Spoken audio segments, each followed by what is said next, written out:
여러분 주님 사랑하십니까?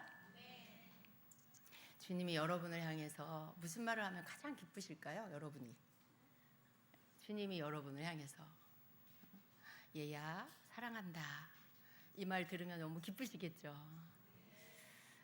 때론요 여러분 이렇게 살면서 어떤 때는 여러분 마음이 막 힘겨울 때가 있어요. 그 힘겨운 마음이 딴 것 때문에 자기 자신 때문에 자기 자신의 부끄러움 때문에 그래서 주님 앞에 죄송한 마음 때문에 그럴 수 있어요. 여러분 근데 그때에도 주님 앞에 나아가 기도하면 주님이 뭐라 하세요? 얘야 내가 너 사랑해 이렇게 말씀해 주시잖아요. 그 말은 괜찮아 네가 깨달았니? 내가 다 용서했어 이러시는 거죠. 그러니까 변함없이 내가 널 사랑해 이렇게 말씀해 주시는 거예요. 그러니까 여러분 언제나 주님 앞에 나아가는 자가 되세요.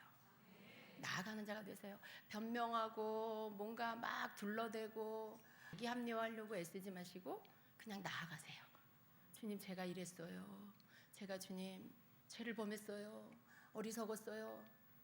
그러면 주님은요 얘야 내가 너 사랑해 이렇게 해주세요. 여러분 그렇게 하시길 축복합니다. 우리 다 어떤 때 그럴 때가 있어요. 실수하고 또 어리석어서 잘 몰라서 넘어지기도 하고 유혹을 받을 때가 있어요. 근데 그게 중요한 게 아니고요. 얼른 깨닫고 그리고 주님 앞에 다시 나아가서 주님과 연합되는 거예요. 주님과 온전히 하나 되는 거예요. 그게 중요합니다. 그러니까 그런 때가 여러분 삶에 혹 없어야 되겠지만 있을 때에도 여전히 여러분은 주님 사랑함으로 나아가서 그 주님 앞에서 다시 덮임을 받는 채움을 받는 여러분 되시기를 축복합니다. 아멘. 자, 우리 오늘 같이 말씀을 보도록 하겠습니다. 제가 오늘 본문 말씀은 앞에 잡지 않았어요. 중간에 또 필요한 말씀들을 보도록 하겠습니다. 오늘 여러분 무엇을 심었는가라는 제목으로 같이 봅니다. 우리가 지혜로운 신앙생활을 한다는 것은 어떤 거예요? 내가 영육간에 제대로 살기 위해서 내가 걸어가야 할 그 길이 뭔지를 아는 거예요. 그 길은 오직 하나님을 잘 섬기고 그분의 말씀을 따라 사는 길이라는 것을 내가 깨닫고 매일을 살아가는 거예요. 내가 제대로 살려면 오직 내가 하나님을 잘 섬기고 경외하고 내가 하나님의 말씀을 따라서 살아야 돼. 오직 내가 제대로 하나님 앞에 사는 길은 그것밖에 없어. 이걸 깨닫고 그렇게 사는 거죠. 이게 지혜로운 신앙생활이에요.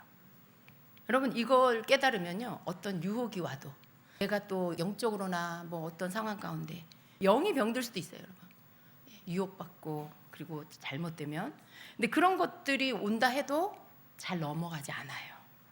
그것들을 금방 분별할 수 있어요. 아닌 건 아닌 거라는 걸 알게 돼요.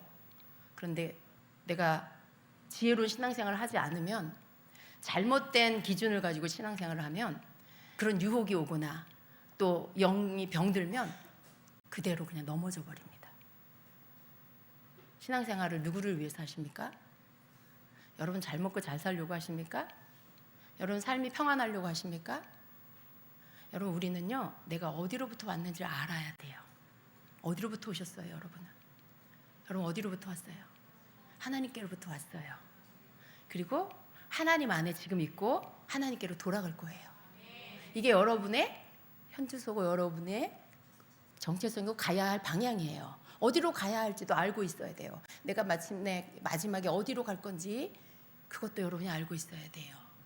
그걸 알고 여러분의 삶을 걸어가면요 거룩한 두려움 가운데 하나님을 경외하게 돼요. 헛된 영광을 구하지 않아요. 자기 자신을 위해 살지 않습니다. 나를 좀 빛나게 하려고 나를 좀 높은 곳에 좀 더 보려고 애쓰고 힘쓰지 않아요. 그런 것들의 유혹이 와도요 거절하게 돼요. 왜냐하면 그건 더 이상 나의 유혹거리가 될 수 없으니까. 내 삶을 통해 영광 받으실 분은 오직 우리 주님 한 분밖에 없어요. 내가 영광을 받는 게 아니에요. 내가 높임을 받는 게 아니에요. 우리 주님이 높임을 받는 거죠. 그러니까 그런 유혹이 와도 나는 그것을 거절하게 되죠. 물리치게 되죠. 여러분이 내가 어디로부터 왔고 내가 지금 누구 앞에 있으면 내가 어디로 갈 건지를 제대로 알지 못하고 살면요 어느 순간 여러분에게 힘이 생기고 여러분을 인정하는 소리들이 들리고 뭔가 내가 생각해도 내가 뭔가 좀 잘하고 있는 것 같고, 바로 그럴 때 여러분은요, 그러한 바른 위치에 서 있지 못하면요, 여러분 자신은 곧바로 자기 자신에게 눈을 돌리게 됩니다. 내가 누군데, 내가 이렇게 했는데, 내가 이런 일을 하고 있는데, 이런 것들, 거기에 내가가 막 들어가면서 주님은 온데간데 없고 나를 인정하기를, 나를 대접하기를, 나를 존중해 주기를, 나를 높여 주기를, 그런 유혹과 그런 것들이 밀려와요. 사람이기 때문에 그런 유혹이 올 수 있어요. 근데 차이가 뭐냐면, 주님을 알고 제대로 신앙생활을 하는, 지혜로운 신앙생활을 하는 사람들은요, 그때 바로 분별해요. 아니, 나는 아니야. 나는 예수 그리스도의 십자가의 공로로 죽을 수밖에 없었는데 산 자야. 내가 한 게 없어. 내가 한 게 아니야. 주님이 나로 하게 하셨고, 주님이 나를 믿고 내게 맡겨주셨고, 주님이 나로 하여금 할 수 있게 해주셨어. 내가 한 게 아니야. 주님만이 높임을 받으셔야 돼. 주님만이 인정받으셔야 돼. 주님만이 찬송받으셔야 돼. 이렇게 하고 딱 거절하는 거죠. 여러분, 그런 자가 정말 신앙생활 잘하는 사람이에요. 그런 자는요, 어떤 유혹이 와도 안 넘어져요. 세상에서는 사람들이 너 바보 아니야? 너 왜 그렇게 미련하게 그렇게 해? 그런 말을 해도요, 아무 상관없어요. 아무 상관없어요. 사람들이 기준하는 것과 내가 기준하는 게 다르기 때문에 그래요. 사람들은요, 이 사람이 높아져야 되고, 사람의 기준은 그 사람이 이름을 날려야 되고, 이름을 인정받아야 되고 그래요. 근데 나는 어때요? 나는 주님만 인정받으면 돼. 주님이 날 인정해 주시면 돼. 주님이 기쁘다 하시면 돼. 주님이 잘했다 하시면 됐어. 그 만족, 그 감사, 그 안에 있게 되는 거예요. 하나님이 여러분을 인정하시잖아요. 그러면 하나님이요, 사람에게도 인정받게 해주세요. 근데 사람에게 인정받는다고 해서 하나님이 인정하시지는 않아요. 사람들은요, 각자 기준이 다 달라요. 어떤 사람은 이렇게 생각하고, 어떤 사람은 저렇게 생각하고, 어떤 사람은 이게 맞다 그러고, 어떤 사람은 저게 맞다 그러고, 그 기준에 어느 누구도 부합할 수 없어요. 이 사람은 인정할지 몰라도 저 사람은 인정하지 않고 그러죠. 우리는 사람에게 인정받으려고 애쓰는 게 아니에요. 오직 하나님께 인정받기를 힘써야 돼요. 하나님이 기뻐하실까? 하나님이 이걸 인정하실까? 하나님이 하라 하신 걸까? 이런 것들을 늘 생각하고 거기에 맞는 선택과 행동을 해야 되는 거죠. 그게 여러분 삶의 기준으로 딱 서 있으면요, 어떤 유혹과 미혹이 와도 당하지 않아요. 속지 않아요. 주님이 원하시는 자리에서 여러분이 딱 서 있을 수가 있습니다. 그리고 또한 이것은 한마디로 말하면 겸손이라고 합니다. 주님 앞에 합당한 여러분이 겸손을 갖고 있으면 그런 것들을 분별할 수 있고 마음을 지키고 하나님이 기뻐하시는 그 자리에 내가 서 있을 수 있게 된다는 것입니다. 근데 실제로 성도들의 삶 안에는요, 그렇지 않은 사람들이 너무나 많습니다. 어떤 사람은요, 너무 느긋한 생각을 해요. 내가 그저 교회 다니고 있으니까 하나님이 내게 복을 주실 거야. 나를 축복하실 거야. 이런 생각을 합니다. 근데 여러분, 우리가 알아야 될 게 있어요. 성도가 받는 축복이 저절로 오는 것은 없습니다. 그냥 여러분이 교회 왔다 갔다 하니까 하나님이 그냥 복 주시겠지, 축복해 주시겠지. 근데 저절로 그냥 교회 다닌다고 저절로 오는 축복은 없다라는 것입니다. 여러분, 영의 세계에는요, 원리가 있어요. 그리고 법칙이 있습니다. 그리고 영의 세계에 돌아가는 모든 것들은 이 원리와 법칙에 의해서 거기에 맞을 때 그것들이 또 제대로 돌아가는 거예요. 여러분이 신앙생활을 하고 있고 하나님을 믿으면 주시는 축복을 당연히 누려야 되겠죠. 그죠? 신앙생활을 하고 있고 하나님을 믿는다는 건 내가 하나님을 신뢰하고 말씀을 따라 산다라는 거죠. 근데 그렇게 하면 당연히 축복을 누려야 되는데 실제 삶에서는 그것이 충분하지 않은 것 같아. 뭔가 축복이, 내 삶에 축복이 충분하지 않은 것 같아. 또 믿지 않는 사람들에게 내 삶이 보여지는 것들이 뭐 그렇게 본이 되는 것 같지가 않다라는, 이런 어떤 답답함을 느끼는 경우들이 있다라는 거죠. 여러분, 하나님께서 여러분을 축복하는 게 하나님 뜻일까요? 네, 그래요. 네, 그러세요. 하나님이 여러분을 축복하는 거 하나님 뜻이에요. 하나님은 얼마나 그 자녀를 축복하기를 원하시는지 몰라요. 계속 복을 주고 싶어요. 축복해 주고 싶어 해요. 형통하게 해주고 싶어 하세요. 근데 이게 하나님이 여러분을 향한 뜻인데도 불구하고, 그런데 이상하게도 그러한 일들이 여러분 삶에 잘 나타나지 않는다는 거죠. 오히려 어때요? 더 안 좋은 일들이 종종 더 많이 터지는 것 같이 그런 일들을 경험하게 되는 경우들이 많이 있다라는 거예요. 여러분, 우리가 영의 세계에서 일어나는 것들을 다 알 수는 없어요. 신이신 하나님이 하신 일들을 피조물인 인간인 우리가 어떻게 다 알 수가 있겠어요? 다 알 수가 없어요. 그런데 우리가 기본적으로 알아야 할 것, 그게 뭐냐 하면 아주 중요한 영적인 원리가 있는데요, 우리가 어떤 잘못된 것을 고치지 않고 그냥 내 삶 가운데 놔둬버리면요, 그것이 점점 더 큰 일들, 큰 잘못된 일들을 가져오게 된다라는 거예요. 많은 그리스도인들이 이 원리를 잘 알지 못해요. 그리고 그냥 또 안다 해도 별로 중요하게 생각하지 않고 무시해요. 그래서 어려움을 당하는 일들이 많이 있습니다. 그리고는 후에 가서야 소 잃고 외양간 고치는 격으로 그제서야 깨닫고 후회하게 되는 일들이 많이 있습니다. 여러분, 축복도 마찬가지예요. 하나님의 축복도 시간이 지나면 저절로 축복이 오는 그런 것은 아니라는 거예요. 여러분이 알아야 할 것은, 여러분이 살고 있는 이 땅은요, 공중 권세를 잡고 있는 사단이 이 땅을 지배하고 있는 그런 곳에 우리가 살고 있다는 거예요. 하나님이 우리와 함께 하시지만요, 사단이 이 세상을 지배하는 권세를 지금 갖고 있습니다.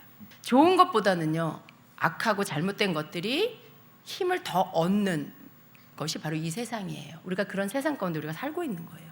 그 속에서 우리가 하나님의 자녀로서 세상의 가르침이 아니라 하나님의 말씀을 따르며 하나님의 은혜 안에서 살고 있는 거예요. 여러분, 그리스도인의 삶은요, 이 땅에서 하나님의 보호하심이 없으면 욥처럼 하루아침에 다 날아가 버리는 그런 위험을 안고 사는 인생인 것을 우리가 알아야 합니다. 여러분, 하나님의 보호하심이 없으면 욥이 당한 갑작스러운 재난들, 우리가 당하지 말란 법이 어디 있어요? 그죠? 하나님이 보호하시기 때문에 우리는 안전한 거예요. 사단은요, 그리스도인들의 이 삶의 틈새를 노리고 있어요. 틈을 노리고 있어요. 우는 사자같이 삼킬자를 찾아 헤매고 있습니다. 이게 이 세상이에요. 우리는 그런 환경에서 지금 살고 있습니다. 에베소서 4장 26절, 27절 우리 같이 읽도록 합니다. 분을 내어도 죄를 짓지 말며 해가 지도록 분을 품지 말고 마귀에게 틈을 주지 말라 말씀합니다. 또 베드로전서 5장 8절 같이 읽습니다. 근신하라 깨어라 너희 대적 마귀가 우는 사자같이 두루다니며 삼킬 자를 찾나니 라고 말씀해요. 여기 말씀에 보면 마귀의 행태가 나옵니다. 그런데 마귀는 틈을 노리고 있고, 그리고 그 틈을 타고 공격하는 그런 자구나 라는 걸 알 수 있죠. 근데 그 앞절에 보니까 분을 내어도 죄를 짓지 말아라, 해가 지도록 분을 품지 말아라 라고 하면서 곧이어 나오는 말씀이 마귀에게 틈을 주지 말아라 라고 말씀해요. 분을 내는 건 곧 죄로 이어지죠. 근데 그 분내고 분을 내고 다툼이 일어나고 싸움이 일어나는 이 죄를 짓는 것들이 하루 해를 넘어서 그 다음 날까지 계속 이어져서 가게 되면, 여러분, 그 분을 내고 다툼이 일어나는 것 자체가 이미 성도의 삶에 틈이 생기라는 거라고 말씀해요. 마귀에게 틈을 주지 마라.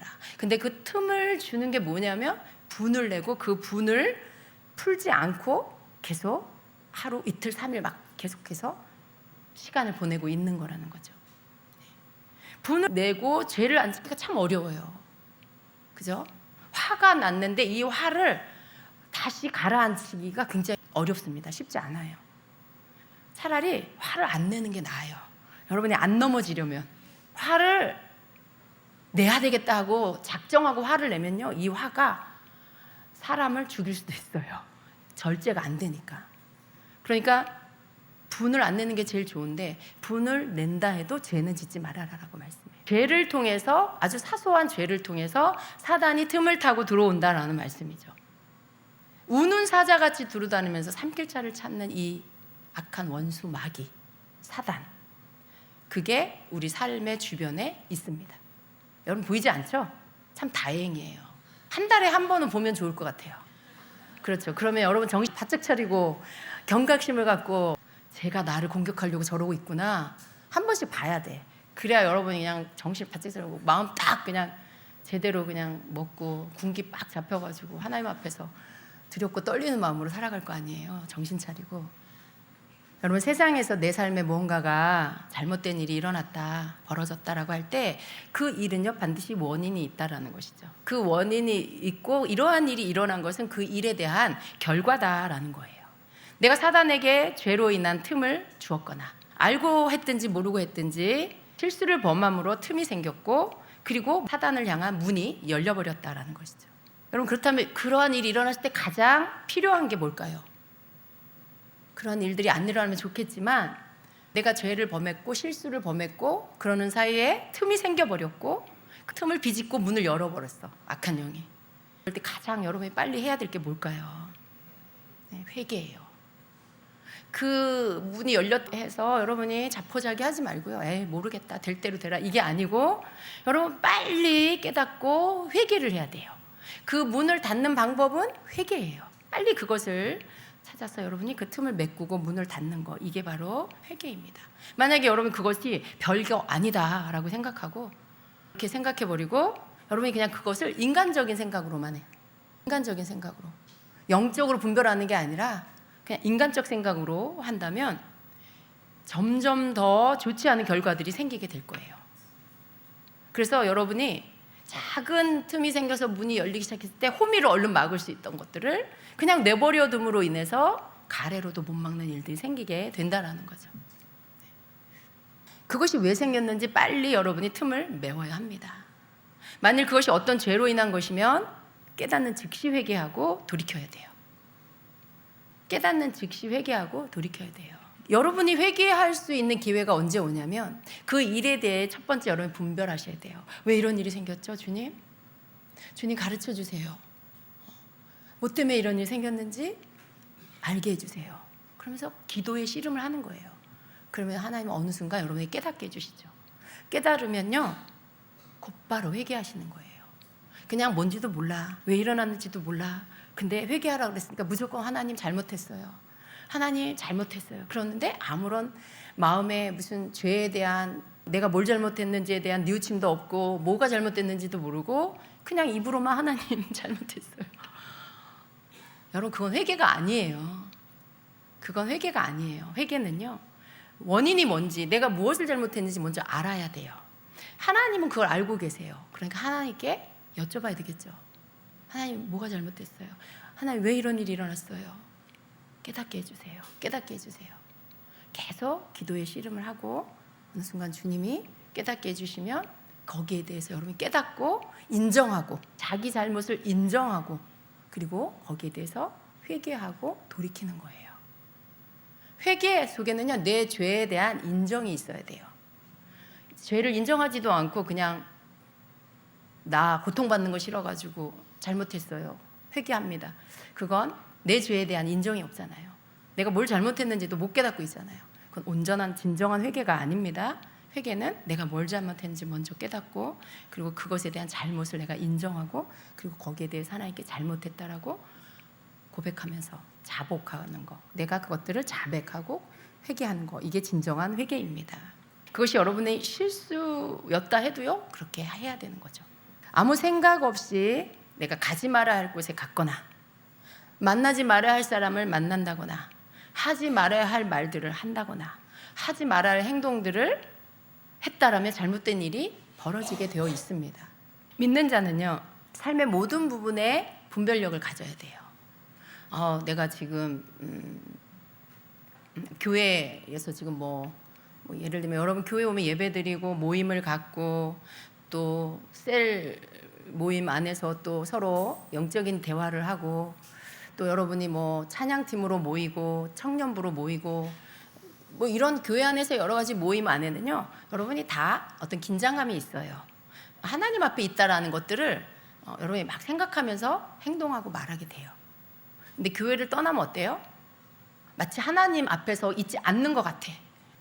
저 멀리 가 있으면 더 그러죠. 저 멀리 가 있으면 더 그래요. 하나님에게서 내가 멀리 지금 출장 나와 있는 것 같은 생각을 할 수도 있어요.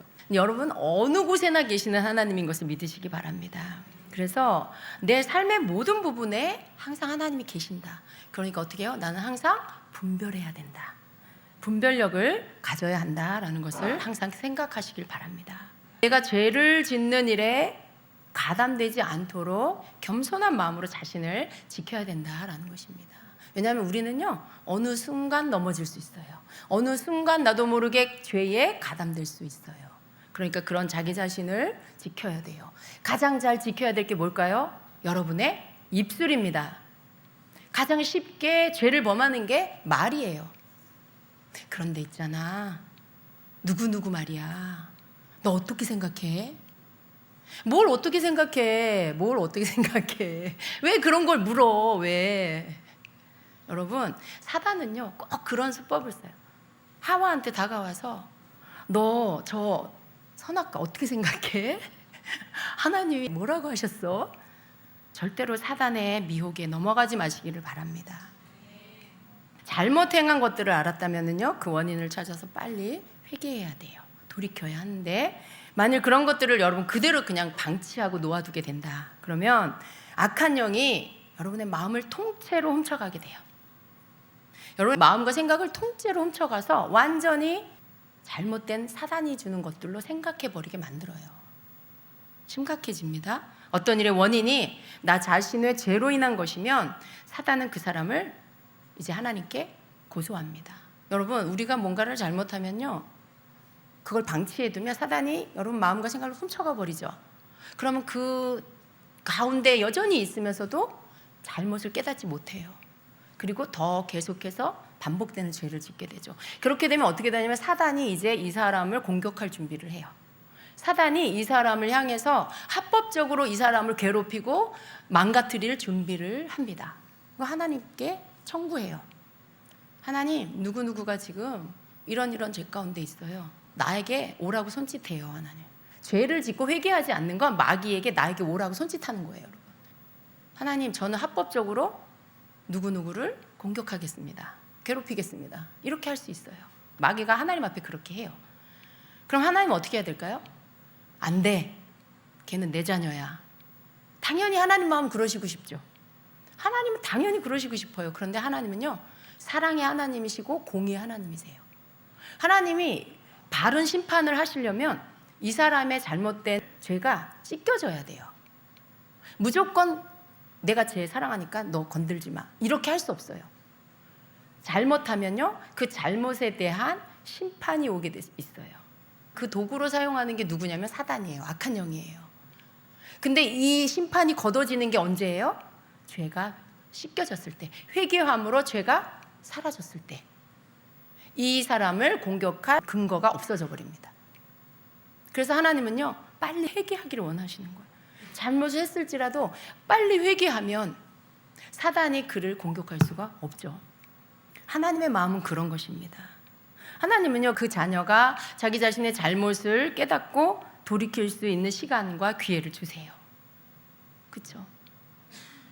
어떤 방법으로든지 하나님이 그 속에 알 수 있도록 해주세요. 만약에 그걸 무시하고 그냥 가볍게 생각하고 흘려버리고 거기에 대해 문제 삼지 않는다라면 하나님이 하시는 일들이 전혀 느껴지지 않겠죠. 그러나 뭔가 괴로워, 뭔가 불편해, 평강이 없어져 버렸어. 주님의 임재도 없어져 버렸어. 이게 아닌데 내가 왜 이러지? 내가 뭔가 문제가 생겼어. 하나님 뭐예요? 하나님 뭐가 문제예요? 여러분, 그렇게 접근하기 시작하면 하나님 여러분에게 깨닫게 해주십니다. 그러면 하나님께서 여러분에게 깨닫게 하실 때 여러분이 그것들을 회개할 수 있는 시간이 온 거예요. 그럼 여러분이 그것을 회개하면 그 죄가 여러분에게서 벗겨집니다. 그리고 평강이 다시 임하죠. 주님의 임재가 다시 여러분에게 임하게 되는 것입니다. 사단이 여러분을 공격하려고 하나님께 청구했으나 그것을 하지 않게 되는, 하나님이 그것들에 대하여 하지 마라, 저가 회개했다, 죄가 사해졌다, 이렇게 하실 수 있는 것입니다. 하나님의 공의예요. 아무리 하나님의 자녀라도 죄를 깨닫고 회개할 수 있는 시간을 주셨는데도 회개하지 않고 시간이 지나가 버리면 하나님은 사랑의 하나님이시지만 또한 공의의 하나님이시기 때문에 합법적으로 요구하는 사단의 요구를 허락하실 수밖에 없다라는 거예요. 여러분, 하나님이 허락하셨어 이런 말 많이 들어봤죠? 하나님이 허락하셨다. 그건 하나님이 그렇게 하라고 지시하셨다 이 말이 아니에요. 어쩔 수 없이 죄로 인해서 합법적으로 청구하는 사단의 요구에 하나님의 공의 때문에 그것들을 수락해 줄 수밖에 없는, 허락해 줄 수밖에 없는 허락이 있다라는 그 뜻이에요. 그러니까 하나님을 오해하지 마시기 바랍니다. 우리의 잘못으로 인해 우리가 받는 고통이에요. 하나님이 여러분에게 가져다 주는 고통이 아니에요. 예수님 믿는 사람에게 아주 위험한 것은요, 뭐냐면 바로 지나친 낙천주의입니다. 다 괜찮아질 거야. 시간 지나면 다 해결될 거야. 아, 괜찮아. 이거 별것도 아니야. 막 이러는 거. 다 좋아야. 그럼 굉장히 위험해요. 이런 지나친 낙천주의는요, 죄에 대한 심각성이 없습니다. 무슨 잘못된 일이 일어나도요, 그냥 괜찮아. 자기가 뭘 잘못했는데도 뭔가 찔림이 오는데도 에이, 그냥 괜찮아. 되게 좋아 보이는데요, 되게 쿨해 보이는데요, 그렇지 않아요. 굉장히 심각한 무감각의 상태로 들어가게 된다라는 것입니다. 그래서 저절로 괜찮아지는 것은 없다라는 거예요. 어떤 것들이 심겨졌어. 죄가 심겨졌고 문제가 일어났어. 죄가 심겨졌다면 저절로 괜찮아지는 것은 없습니다. 돌이키지 않으면 사단은 그것을 가지고 치고 들어와서 문제를 일으키게 된다라는 것입니다. 이것을 모르면 그냥 당해야 돼요. 여러분이 그것을 깨닫고 그리고 빨리 그것들을 대처한다라면 그 고난을 막을 수 있겠죠. 그런데 이것을 모르면 막을 수가 없어요. 고난을 그대로 당해야 되고요, 손해를 그대로 당해야 되고요, 고생하게 되는 것입니다. 하나님은요, 그 자녀들에게 고통을 주시는 분이 아니에요. 그것을 주시고 막 즐기시는 그런 분이 절대 아닙니다. 자녀가 실수를 하고 죄를 졌다 해도요, 깨달을 기회를 주십니다. 회개하고 씻음 받기를 하나님 기다리고 계신다는 걸 여러분 믿으시기를 바랍니다. 하나님 결코 사단에게 그 자녀가 고통받기를 원하지 않으신다. 여러분, 우리가 이걸 잘 알지 못하면 원치 않는 이러한 잘못된 일들이 일어나게 된다는 거예요. 원인을 별로 찾아보려고 하지 않고 먼저 하나님을 원망하는 거, 먼저 하나님을 탓하는 그런 일들이 일어나게 된다는 거예요. 그러니까 잘못해서 잘못된 일들이 일어났는데 더 큰 죄를 짓게 되는 거죠. 하나님을 탓하고 원망하는 이 죄까지 더하여지게 되는 이런 일들이 일어나게 된다는 거예요. 항상 여러분, 시작이 있고요, 결과가 있어요. 뭔가 시작되었고요, 거기에 대해서 멈추지 않으면 결과가 와요. 이 결과의 책임은 자기 자신이에요. 그런데도 불구하고 하나님이 이 부분에 대해서 죄를 회개하면요, 내가 잘못한 이 부분, 내가 잘못해서 온 이 결과에 대해서 하나님이 덮어주신다는 거죠. 가려주신다는 거죠. 그러니까 하나님 원망하면 안 됩니다. 우리는요, 인생에 원치 않는 어려운 일들을 만나게 될 때 그냥 그것을 그저 일반적으로 생각해서는 안 돼요. 일반적인 생각, 그냥 겉으로 보여지는 것만 보는 거예요.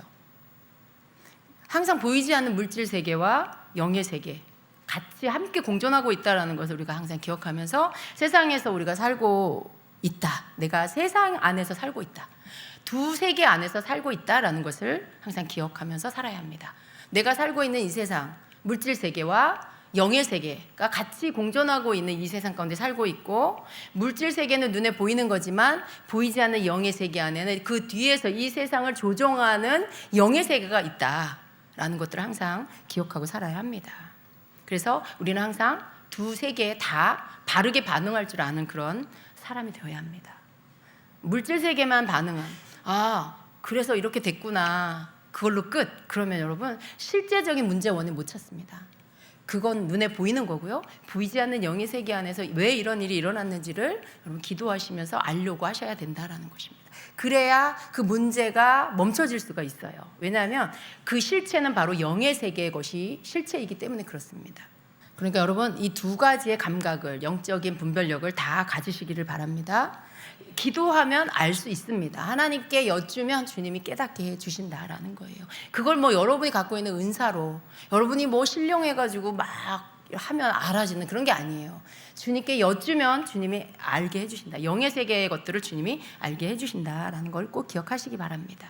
영의 세계는요, 항상 뭔가 심겨진 것이 열매로 나타난다라는 원리를 여러분 꼭 알고 계셔야 합니다. 심겨진 것이 원인이면 열매는 그 결과다라는 거. 좋은 것도요. 좋은 것에 대한 것도 그렇습니다. 좋은 것이 심겨졌으면 좋은 결과가 나타나고요. 나쁜 것이 심겨졌으면 나쁜 결과가 나타난다라는 거예요. 모든 일에 원인 없는 결과가 없습니다. 무엇 때문에 이러한 결과가 생겼을까? 기도하며 하나님께 여쭈어야 된다라는 것입니다. 하나님은요, 이렇게 반응하는, 그래서 원인을 찾고 해결하는 태도를 가진 자녀에게 반드시 그 원인을 알게 해주신다라는 것. 하나님은 그 자녀를 사랑하시기 때문에 그렇습니다. 그런데 모든 것에 때가 있습니다. 특별히 하나님이 주시는 이 기회의 때, 회개의 때를 놓치지 말아야 돼요. 그것이 지나쳐 버리면 안 되는 것입니다. 그야말로 여러분, 하나님이 주신 기회, 회개할 수 있도록 깨닫게 해주셨는데도 회개로 이어지지 않고 돌이키지 않는다라면 하나님이 주신 기회의 시간이 지나가 버립니다. 그래서 더 큰 일들이 일어나 버리게 된다라는 거예요. 그때 가서는 좀 늦습니다. 그때 가서는 뭔가 어려운 일들 가운데 해결하기가 어려워지게 된다라는 것입니다. 그래서 여러분, 이러한 태도를, 그런 어떤 그냥 하나님이 주신 기회를 놓쳐버리는 이런 태도가 아니고요, 여러분이 그냥 육적으로만 바라보는 그런 태도가 아니고요, 그렇게 인간적인 방법으로 해결하려는 그런 태도가 아니고요, 영적으로 분별하면서 하나님 앞에서 그 문제를 해결하려고 하는 이런 태도를 가장 먼저 갖게 되시기를 축복합니다. 문제의 원인이 무엇인지를 찾아야 돼요. 여러분이 심은 게 무엇인지를 찾아야 돼요. 여러분이 잘못된 언어를 심었다면 그것을 찾아야 돼요. 여러분이 잘못된 행동을 심었다면 그것을 찾아야 돼요.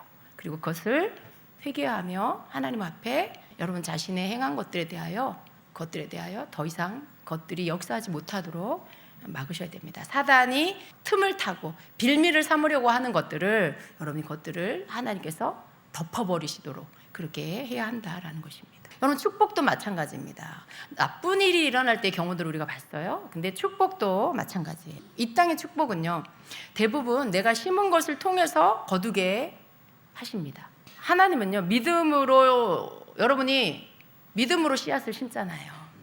또 사랑으로 씨를 심고 감사로 그 씨앗을 심게 되면은 하나님께 드려진 것이 합당하고 향기로운 씨앗들이 되면 그것이 어떻게 되냐면, 내가 필요로 할 때 하나님이 그것을 주세요. 내가 받아야 할 때가 됐을 때 내가 심었던 그 씨앗을 더 풍성함으로 내가 받도록 해주세요. 이 땅에서 여러분이 가장 필요한 게 뭐예요? 물질이죠. 아니에요?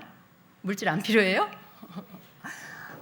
여러분, 물질에 우리가 욕심을 부리면 안 되지만요, 이 땅을 살아갈 때는 물질이 필요해요. 당장 여러분이 양식을 살려면 물질이 필요하고, 여러분이 쉴 집을 얻으려면 물질이 필요하고, 어디를 이동하려면 교통비가 필요하고, 다 물질이 필요해요. 근데 여러분, 물질을 하나님이 주시죠. 하나님이 하늘에서 뚝 떨어뜨려 주시는 게 아니고 하나님의 방법으로 하나님이 주십니다. 사람을 통해서 이렇게. 그런데요, 여러분이 필요로 할 때 필요한 물질을 얻는 이 방법이요, 여러분이 심어 놓으셔야 돼요. 하나님 앞에 믿는 마음으로 심어 놓으셔야 돼요. 하나님 앞에 감사와 사랑을 가지고 심어 놓으셔야 돼요. 아, 이거 심으면 하나님이 도로 주시겠지? 뭐 그런 마음은 너무, 여러분 그게 성령 안에서의 마음은 아닌 것 같아요. 그죠? 계산된 마음, 세상적인 그런 계산된 마음, 너무 어린아이 같은 그런 마음이겠죠? 근데 여러분, 언제나 하나님 앞에 뭔가를 드릴 때는요, 믿음으로 심으시길 바랍니다. 하나님 앞에 뭔가를 드릴 때는요, 사랑을 가지고 심기 바랍니다. 감사로 심으시길 바랍니다. 그게 진정으로 하나님이 향기롭게 받으실 만한 씨앗이 돼요. 그리고 하나님은 기억하세요. 그리고 여러분 삶 가운데 그것이 필요한 때에 그때 여러분이 심었던 것들에 더 큰 것을 하나님이 여러분에게 필요한 것들을 보내주세요. 여러분이 받아야 할 어떤 때가 됐을 때 여러분이 심어놓은 것들이 더 큰 것으로 하나님이 여러분 받아야 할 그때에 맞게 보내주세요. 여러분, 그런 간증 여러분 많으시죠? 저만 있는 거 아니죠? 이게 하나님이 씨앗을 심게 하는 원리예요. 심게 하시고 거두게 하시는 원리예요. 물질에 대해서 여러분 마음이 좀 편안하시길 바랍니다. 물질에 대한 설교를 할 때마다 마음이 불편한 분들은요, 그게 바른 마음은 아니에요. 사실은 왜 믿음에 대한 말씀을 하면 아멘 하는데, 왜 사랑에 대한 말씀을 하면 아멘 하는데, 왜 물질에 대한 말씀을 하면 시험 들어서 교회를 떠나버린 사람이 있을까? 그 사람은 뭔가 물질에 상처가 있던지, 물질에 매여 있던지, 물질의 노예로 자기 자신이 있다는 것을 분별하셔야 됩니다.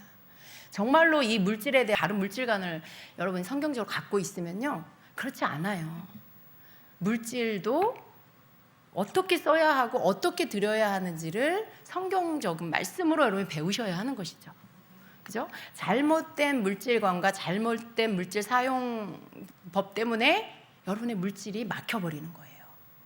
여러분의 물질이 순환이 돼야 돼요.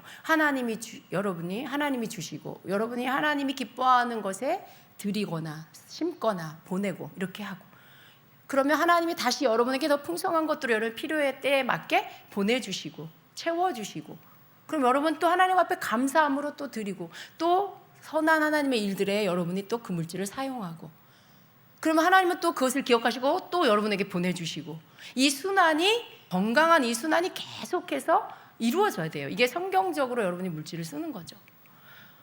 그래서 물질에 대한 설교를 들을 때에도 여러분 귀를 기울이셔야 된다는 거죠. 내가 바르게 물질을 사용하고 바르게 하나님 앞에 드려야만 그것이 여러분에게로 다시 돌아오기 때문에 그렇습니다. 하나님 앞에 여러분이 헌금을 드리고 싶다, 하나님의 나라에 헌금을 드리고 싶다, 하나님께 물질을 드리고 싶다, 가난한 이웃을 위해 물질을 드리고 싶다, 성교에 물질을 드리고 싶다, 교회를 위해서, 교회 성전을 위해 물질을 드리고 싶다, 어떤 것이 되었든지 간에 그건 하나님의 나라를 위해서 드리는 거죠. 그러면 여러분 사랑으로 드리세요. 믿음으로 드리세요. 감사로 드리세요. 그러면 하나님께서 여러분에게 여러분의 때에 맞게 풍성함으로 보내주십니다. 여러분의 필요에 풍성함으로 하나님이 여러분에게 보내주세요. 그렇게 이 땅의 축복은요, 하나님이 주시는 거예요. 영적인 축복도 하나님이 주시는 거고요, 이 땅에 여러분 기름진 땅의 복도 하나님이 주시는 것인 걸 믿으시길 바랍니다. 그런데 아무것도 심지 않고 뭔가 오기만을 바란다, 내가 아무것도 감사하지도 않고 아무것도 뭔가 주님의 나라를 위해 내가 별로 심지도 않고 내 필요에 풍성함으로 오기를 바란다. 근데 여러분 그렇지 않습니다. 영적인 세계의 원리는요, 뭐가 됐든지 간에 좋은 거든 나쁜 거든 심고 그 다음에 거두게 되어 있어요. 이 농사의 법칙처럼 심고 그 다음 추수하게 되어 있다는 것을 여러분 믿으시기 바랍니다. 그래서 우리가 하나님 앞에 하나님 저는 드릴 게 없어요, 하나님 저는 먹고 살기도 바빠요, 이렇게 말하는 때도 있을 수 있잖아요. 근데 여러분 심을 것이 없는 사람은 없다라는 것입니다. 우리가 성경에 보면 달란트 비유가 나오죠. 하나님께서 말씀 가운데 세 종류로 나눠주셨어요. 5달란트, 2달란트, 1달란트죠. 그런데 이 말씀에서 보면 그 종 중에 아무것도 받지 못한 사람은 없어요. 그죠? 최소한 1달란트를 받았어요. 그 말은 여러분에게 하나님이 최소한 하나는 주신다는 거죠. 1달란트인지는 모르겠어요. 1달란트는 굉장히 큰 금액이거든요. 최소한 여러분에게 하나는 주세요. 근데 여기 말씀에서 보니까 그게 1달란트, 적지 않은 금액이에요. 그건 여러분의 삶을 살 수 있도록 해주신다라는 거겠죠. 먹고 살도록 해주신다라는 그런 뜻이겠죠. 최소한 심을 것이 없는 사람은 없는 거예요. 하나님께서 그렇게 주시는 거죠. 그런데 이 1달란트 받은 종은요, 자신이 받은 이 1달란트를 가지고 잘못된 생각을 했습니다. 그는 자기 주인이 굉장히 인색한 사람이라고 생각했어요. 그래서 심지 않은 데서 거두려고 하는 사람이라고 혼자 생각했고요, 크지도 않은 돈, 자기가 받은 1달란트가 크지도 않은 돈이라고 생각해서 그 돈을 땅에 묻어버립니다. 그리고 주인이 돌아왔을 때 그것을 돌려주게 되죠. 여러분 그 종은요, 자신이 받은 1달란트에 대한 감사도 모를 뿐더러 주인이 자신에게 준 시간도 다 허비해버렸어요. 그 1달란트로 많은 것을 할 수 있는 시간을 주인이 주셨어요. 그런데 아무것도 하지 않으므로 그냥 주인만 원망하고 있다가 그 시간조차 다 허비하고 그 돈에 대해서 아무것도 더 풍성하게 남기지도 못하고 그저 주인에게 돌려줘버리는 이런 일들이 일어납니다. 만일 1달란트 받은 그 사람이 그 1달란트를 감사하며 그것으로 하나님이 기뻐하시는 일에 심고 사용했다라면 더욱 풍성하게 거두었지 않을까요? 그죠? 최소한 1달란트는 거뒀을 거예요. 그죠? 5달란트 받은 자가 열심히 그것으로 열심히 뭔가를 해서 5달란트를 거두고, 2달란트 받은 자도 열심히 뭔가를 해서 자기가 받은 2달란트만큼은 거뒀잖아요. 그렇다면 이 사람도 그렇게 했으면 감사함으로 그것을 잘 사용하고 심고 또 뭔가를 했다라면 최소한 자기가 받은 1달란트만큼은 남겼을 거라는 거죠. 근데 그런 일은 없었어요. 왜요? 그냥 주인을 원망했어요. 자기가 받은 1달란트가 너무 적은 거라고 생각했어요. 왜 그랬을까요? 다른 사람하고 비교를 했어요. 저 사람은 저렇게 많이 받았는데 나는 왜 이거밖에 안 줘? 다른 사람하고 비교를 하니까 자기의 것이 굉장히 무가치하게 느껴지는 거죠. 하나님께서요, 원하시는 게 있어요. 내가 하나님께 받은 것 안에서 하나님이 원하시는 것만큼 하기를 원하세요. 여러분, 주님께서 여러분에게 여러분의 분량을 뛰어넘는 어떤 큰 일을 하라고 하시지 않아요. 여러분이 맡은 일에 여러분의 역량이 있어야 할 수 있는, 기도하면서 주님이 또 주신 것들을 받아서 할 수 있는 역량이 있어요. 근데 그걸 뛰어넘어 저기 저 사람 굉장히 막 너무나 일을 잘해. 근데 나를 보니 나는 그렇게 못해. 그러니까 나는 아무것도 못하는 사람이라고 생각해버려. 기억해야 될 건 뭐냐면, 하나님은 여러분의 누군가 저 사람 아주 잘하고 막 다른 사람이 볼 때, 내 눈에 볼 때 빛나 보이는 그 어떤 사람처럼 너도 그렇게 해라고 하시지 않는다는 거예요. 너도 그렇게 해야 돼. 너도 저렇게 돼봐. 이렇게 말씀하시지 않아요. 나는 나만큼만 하면 돼요. 여러분은 여러분에게 맡겨주신 것만큼 안에서 성실함으로, 충성됨으로 하나님 앞에서 하면 돼요. 그러면 하나님이 여러분을 향해서 잘했다, 착하고 충성된 종아라고 말씀하시죠. 그런데 많은 경우에 사람들이 하나님을 원망하고 불평하는 이유는 다른 사람하고 자기를 비교해요. 왜 나는 요거밖에 안 돼? 왜 나는 못하지? 왜 나는 요거밖에 못 받았을까? 왜 나한테는 요거밖에 없을까? 비교하니까 어때요? 내가 받은 것도 무가치하고 나 자신, 내 존재도 무가치해 보이기 시작하는 거예요. 거기에서 무슨 좋은 게 나오겠어요? 그 안에서. 그런 마음을 갖고 그 안에서 무슨 좋은 것들이 나올 수 있겠어요? 늘 쓴물이 나오겠죠. 늘 그 안에서 쓴물이 나와요. 병이 드는 거예요, 여러분. 그의 영이 병이 드는 거예요. 하나님은요, 우리를 테스트하십니다. 많이 줬든 적게 줬든 그 마음의 태도가 하나님 앞에 감사함으로 작은 일에 충성하길 원하세요. 내가 받은 것에 감사함으로 내게 맡겨진 그 작은 일에 그저 충성하길 원하시죠. 거기에 하나님 앞에 인정이 되면은요, 하나님은 그보다 더 큰 일을 맡기세요. 그보다 더 큰 일을 또 잘해 놓으면 하나님은 또 그보다 더 큰 일을 또 맡기세요. 하나님은 그렇게 하시죠. 근데 그걸 모르면요, 자기의 육적인 생각, 혼적인 생각으로 하나님의 뜻과는 무관한 그런 삶을 살게 되고, 열심히 뭔가 하는 것 같지만 하나님 앞에 인정되지 않는 일들, 그런 사람이 돼버린다라는 것입니다. 우리는 하나님께 심을 것이 있어요. 꼭 돈이라고 생각하지 마시기 바랍니다. 우리는요, 물질이 있든지 시간이 있든지 건강이 있든지 하나님이 나에게 주신 뭐가 됐든지 그것으로 섬길 수 있고요, 그것을 섬긴다라는 것은 곧 심는 거예요. 우린 그렇게 하나님 나라에 심을 수 있습니다. 그리고 그것은 다시 하나님이 우리에게 주시는 축복으로 돌아오게 되는 것입니다. 아무것도 심겨진 것이 없이 저절로 오는 축복은 없다라는 것입니다. 고린도서 9장 7절로 10절에는요, 물질에 대한 말씀을 주십니다. 우리 함께 읽어보도록 하겠습니다. 각각 그 마음에 정한 대로 할 것이요 인색함이나 억지로 하지 말지니 하나님은 즐겨내는 자를 사랑하시느니라. 하나님이 능히 모든 은혜를 너희에게 넘치게 하시나니 이는 너희로 모든 일에 항상 모든 것이 넉넉하여 모든 착한 일을 넘치게 하게 하려 하심이라. 기록된 바 그가 흩어 가난한 자들에게 주었으니 그의 의가 영원토록 있느니라 함과 같으니라.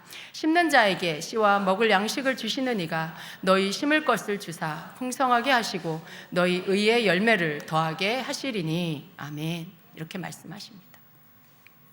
여러분, 하나님 앞에 드릴 때는요, 여러분 마음에 감동받은 대로 하시면 돼요. 인색한 마음으로 하지 마세요. 억지로 하지 마세요. 그런 것들을 하나님이 받지 않으세요. 하기 싫은데 억지로, 체면 때문에 그렇게 하지 마시고, 이왕 낼 거면 감사함으로 내세요. 하나님 앞에 즐거운 마음으로 내세요. 하나님은 즐겨내는 자를 사랑하세요. 하나님이 여러분 그거 받아서 뭐 하시겠어요? 여러분이 마음에 감동받은 대로 또 즐거이 내고 싶어서 하나님 앞에 드리면요, 하나님 기쁘게 음양하시고 여러분에게 더 많은 것으로 주시는 축복의 문을 여신다라는 거예요. 이걸 믿으시기를 바랍니다. 말씀을 믿으시기를 축복합니다. 하나님은 능히 모든 은혜를 너에게 넘치게 하신다라고 말씀해요. 모든 일에 너희가 항상 모든 것이 넉넉해서 모든 착한 일을 넘치게 하게 하려 하십니다. 하나님 이렇게 하시기를 원하신다라는 거죠. 여러분을 통해 착한 일을 넘치게 할 수 있도록 여러분을 넉넉하게 해 주신다라는 거예요. 그렇게 하시려고 하나님께서 너희들이 물질을 드릴 때는 이렇게 드려라 가르쳐 주시는 것입니다. 그래서 여러분의 물질이 헛되지 않도록 정말 값지게 하나님 앞에 드려지고 심겨지도록 그렇게 사용하시길 축복합니다. 예. 그래서 하나님 축복이 오는 이 과정은 이렇습니다. 먼저 축복받을 그 사람의 마음이 준비돼야 돼요. 여러분이 축복을 받을 만한 마음이 준비돼야 돼요. 하나님이 축복하실, 하나님의 축복을 받을 만한 그릇이 되어야 합니다. 믿음의 생각, 긍정적으로 바라보는 마인드, 긍정으로 바라보는 여러분의 그런 관점, 그런 마음, 그런 게 있어야 돼요. 뭘 보면 항상 나쁜 걸 봐. 누군가를 볼 때도 항상 그 사람의 단점만 봐. 그건 굉장히 안 좋은 습관이에요, 여러분. 왜 많은 그 사람의 장단점이 있는데 왜 그 가운데 왜 단점만 봐요? 왜 스스로 자기가 사람의 단점만 골라서 그것을 그 사람은 이런 사람이야, 그 사람은 이런 사람이야, 이렇게 왜 사람이나 모든 것에 대해서 좋지 않은 것을 선택해서 보려고 할까요? 그건 굉장히 안 좋은 습관입니다. 그런 마음으로는요, 하나님의 축복을 받을 수가 없어요. 10개 중에 하나 장점이 있어. 그럼 그냥 그 하나를 보세요. 저 사람은 이런 좋은 점이 있어. 하나님이 그 중심을 기뻐하십니다. 그래서 믿음의 생각, 하나님이 기뻐하실 것들을 선택하기 때문에 그렇게 할 수 있는 거예요. 하나님은 사람의 단점을 자꾸 들춰내는 걸 좋아하지 않으시지, 사람의 장점을, 하나님은 우리에게도 내가 못하는 거 투성인데도 뭐 하나 잘하는 거 그거 하나 가지고 칭찬해 주시지. 그러니까 우리는 어떻게 돼요? 하나님이 나에게 하시듯 하나님이 다른 사람에게 하기를 원하시는, 왜냐하면 하나님이 그걸 기뻐하시니까 나도 그걸 행하려고 하는 이 마음의 태도가 있어야 돼요. 그래서 예수님을 믿고 말씀을 제대로 깨달으면 사람이 바뀌는데, 그걸 주변 사람들이 어떻게 아냐면요, 예전에는 항상 부정적인 얘기만 하던 사람이 교회를 다니고 1년, 2년, 3년 시간이 지나면서 사람이, 이 사람의 말이 바뀌어. 맨날 부정적인 말만 하더니 이제는 부정적인 말은 온데간데 없고 긍정적인 말만 해, 좋은 말만 해, 사람들의 좋은 점만 봐. 그럼 사람들이 뭐라 해요? 너 교회 다니니 많이 바뀌었다, 너 교회 다니니 딴 사람 됐구나, 나도 좀 다녀볼까? 이렇게 마음이 들겠죠. 여러분, 그런 사람이 하나님의 축복을 받습니다. 왜냐하면 자기의 말이 복을 가져오기도 하고 복을 막아버리기도 해요. 좋지 않은 말을 계속하면 어떻게 복이 들어올 수 있겠어요? 하나님이 어떻게, 그 복의 문이 어떻게 열릴 수 있겠어요? 그런 것들이 준비가 돼야 합니다. 마음이 준비돼야 돼요. 그릇이, 여러분의 마음의 그릇이 준비돼야 합니다. 그래서 이것이 축복을 받는 가장 기본적인 베이스예요. 여러분의 마음의 태도, 관점. 매사에 부정적으로 바라보고 부정적 마인드를 버리지 않는 사람은요, 그것을 고치고 바꾸지 않는 한 하나님의 축복을 받을 수가 없습니다. 여러분, 이것은요 특별한 것이 아니라는 거예요. 아주 기본적인 마음 자세예요. 어떤 상황에서도 감사를 잃어버리지 않으려고 하는 것, 아무리 어렵고 힘든 일이라도 부정적으로 생각하지 않는 것. 현실적으로는 맞는 말 같아요. 어려우니까. 근데 하나님은요, 그 현실 앞에서 내가 어떤 태도를 보이느냐를 보십니다. 굉장히 어려운 일이 있어요. 힘들어요. 이게 현실이에요. 그런데 그런 현실 앞에서도 내가 어떤 말을 하는지, 어떤 태도를 갖는지를 하나님 보신다는 거예요. 슬픈 일에 슬퍼할 수 있어요. 고통스러운 일에 고통을 느껴요. 그 사람의 생각은 그런 것들이 느껴지고 슬프지만 그 사람의 생각은 믿음 안에서 주님이 예비하신 소망을 붙잡는 거예요. 소망의 주님을 바라보면서 그러한 것들에 대하여서 태도를 바꾸는 거죠. 그런데 만일 매사를 부정적으로 생각하고 부정적으로만 말한다면요, 하나님의 축복의 문이 닫혀버리고요. 왜 그러냐면 이 부정적인 생각은 불신과 연결돼 있어요. 부정적인 생각은 믿지 않기 때문에 그런 생각들을 갖는 거예요. 불신이에요. 불신앙. 그래서 그 생각과 태도를 바꾸지 않는 한 축복은 열리지 않습니다. 하나님에게 상 받는 자는 어떤 자예요? 하나님을 기쁘시게 하는 자는 믿음이 없이는 하나님을 기쁘게 할 수 없다라 그랬어요. 근데 이 불신앙, 믿음의 반대예요. 믿지 않는 마음. 이게 불신입니다. 근데 이 부정적인 이 생각은 불신과 연결돼 있어요. 믿음이 아니에요. 그러니까 축복의 문은 열리지 않는다는 것입니다. 하나님의 축복을 주시는 과정에 여러분 이럴 수 있어요. 이게 대체 이게 축복이야. 이게 축복이야. 이런 생각을 할 수 있는 일들이 있을 수도 있어요. 여러분 눈에 볼 때 별로 축복처럼 보이지 않는 것. 그런 것들을 주시기도 합니다. 그러나 그러한 시간조차도요, 불평과 원망으로 반응하지 않는 사람. 그 시간도 하나님 앞에서 기도하면서 하나님의 말씀을 붙잡으면서 나아가는 사람. 그 시험의 시간을 통과한 후에 축복이 오게 돼요. 여러분, 하나님이요, 이렇게 테스트하실 때가 있다라는 거예요. 그냥 이렇게 여러분에게 시험을 보시는 거예요. 답이 안 보여요.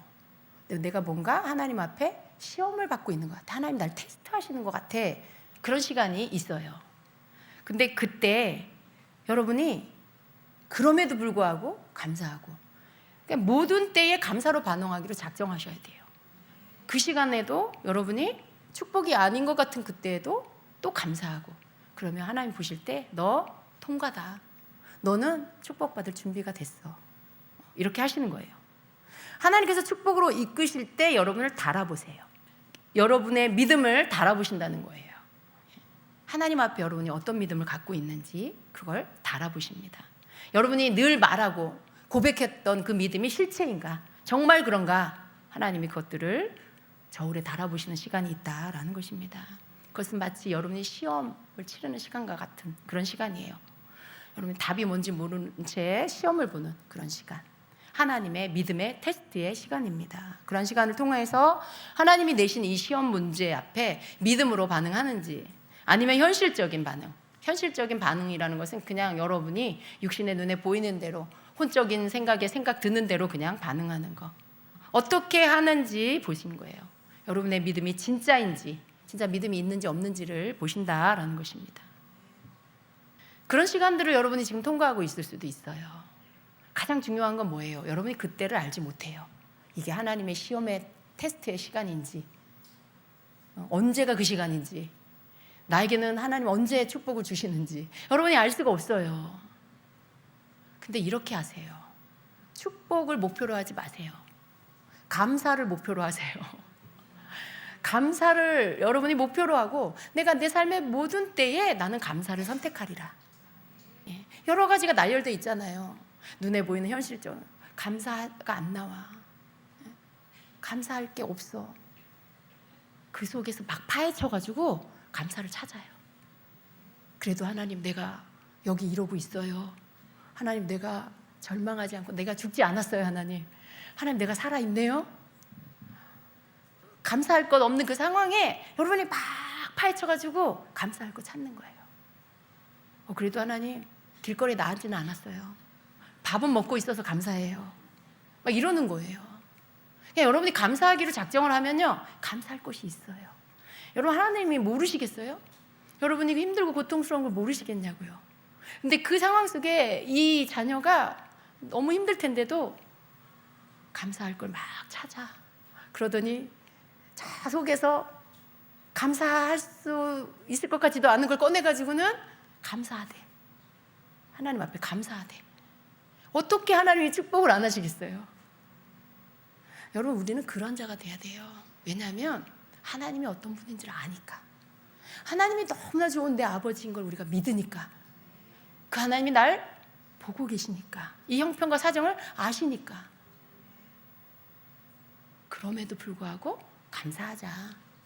내가 감사한다는데 그건 감사할 게 아니야. 누가 정해주는 게 아니잖아요. 야야, 그걸로 무슨 그거 감사할 게 아니야. 누가 정해줍니까? 내가 감사하다는데, 내가 그렇게 감사하다는데 누가 그걸 맞다 아니다 정할 수 있어요? 여러분, 하나님 앞에 우리가 감사를 선택하면 돼요. 감사를 찾으면 돼요. 남들은 웃을지라도요, 하나님은 기뻐하십니다. 하나님은 정말 감동하세요. 그 시간을 통과하고 나면요, 하나님이 여러분 축복하세요. 생각만 해도 가져다 주시는, 여러분 마음에 뭔가 바라면 그것들을 가져다 주시는 하나님의 축복이 여러분에게 문이 열려버린다는 거예요. 그러니까 여러분, 감사하시길 축복합니다. 여러분이 하나님이 주시는 복을 누리는 자가 되는 비결은요, 모든 때에 감사하기로 작정하는 거예요. 그리고 감사로 그냥 심으세요. 하나님 감사합니다. 이것도 감사합니다. 감사합니다. 여러분이 심는 것들이 다 감사가 되면 여러분이 거둘 것들은요, 그 감사에 대한 열매, 하나님이 주시는 물질의 복, 사람의 복, 관계의 복, 뭐 그런 만남의 복, 가정의 형통한 복, 그런 축복들이 여러분에게 다 오게 돼 있어요. 나쁜 걸 심지 않았는데 어떻게 나쁜 게 여러분에게 오겠어요, 그죠? 여러분이 좋은 걸 심었고 감사를 심었으니 하나님은 그 현실에 정말 그 모든 것들이 감사로 바뀔 수 있는 환경으로 만들어 주시는 것이죠. 그 하나님을 신뢰하시길 축복합니다. 그래서 여러분, 내가 무엇을 심고 있는가를 다시 한번 확인해 보시고 이제 여러분 바꾸시기 바랍니다. 하나님 앞에 여러분의 이 마음의 태도를 바꾸시기로 작정하시기 바랍니다. 뭘 그렇게 고민하지 마세요. 뭐 그렇게 심각하게 이게 어떻게 될까, 저게 어떻게 될까 너무 그렇게 하지 마시고요. 주님께 내어 맡기고, 그리고는 나는 감사하기로 하나님 작정합니다 하시고, 그렇게 주님께 자꾸, 그 시간이 물론 필요하겠지만 여러분 자꾸 하나님께 맡기는 훈련을 하시면서 그렇게 해나가실 때 하나님께서 여러분 사방 경내에 평강을 주실 것입니다. 예. 전쟁이 다 끝나고 사방 경내, 여러분의 삶의 모든 경내 하나님의 평강을 주실 것입니다. 아멘. 여러분은 이미 그것을 하나님이 주시려고 예비해 놓은 사람들, 여러분 중에 어떤 사람이 이미 그걸 받고 있는 분, 여러분 모두가 그렇게 되시기를 예수님의 이름으로 축복합니다. 아멘. 기도하겠습니다. 우리 이 시간에 같이 기도하겠습니다. 가장 지혜로운 자는요, 자기 자신을 바르게 보는 자예요. 하나님이 나를 보시는 것처럼 내가 나를 볼 수 있어야 돼요. 그게 참 지혜로운 거예요. 그래야 언제나 잘못된 것들이 나타날 때도 빨리 나 자신을 볼 수가 있어요. 하나님 앞에 여러분 구하셔야 돼요. 하나님, 언제나 나를 제대로 볼 수 있는 자가 되게 해주세요. 나 자신을 언제나 바르게 볼 수 있는 자가 되게 해주세요. 나를 살필 수 있는 그런 자가 되게 해주세요. 우리가 하나님 앞에서 항상 중심을 잃지 않으면요, 절대로 잘못되지 않아요. 우리는 때로 이렇게 옆으로 좀 이렇게 기우뚱할 때도 있어요. 심지어 어느 땐 넘어질 때도 있을 수 있어요. 그런데 여러분, 하나님을 신뢰하시길 축복합니다. 하나님은 여러분에게 좋은 걸 주시는 분이에요. 하나님은 언제나 여러분을 위하시는 분이에요. 그분 앞에서 언제나 여러분의 삶에 대한 것들을 구하세요. 하나님 앞에 바르게 서는 자가 되게 해달라고 구하시고, 좌로나 우로나 치우치지 않게 해달라고 구하시고, 하나님이 기뻐하시는 믿음, 그 믿음으로 나타나는 모든 것들을 하나님 앞에 드릴 수 있는 그런 자가 되게 해달라고 구하시기를 축복합니다. 같이 기도하겠습니다. 우리 주여 3번 부르고 함께 기도하도록 하겠습니다.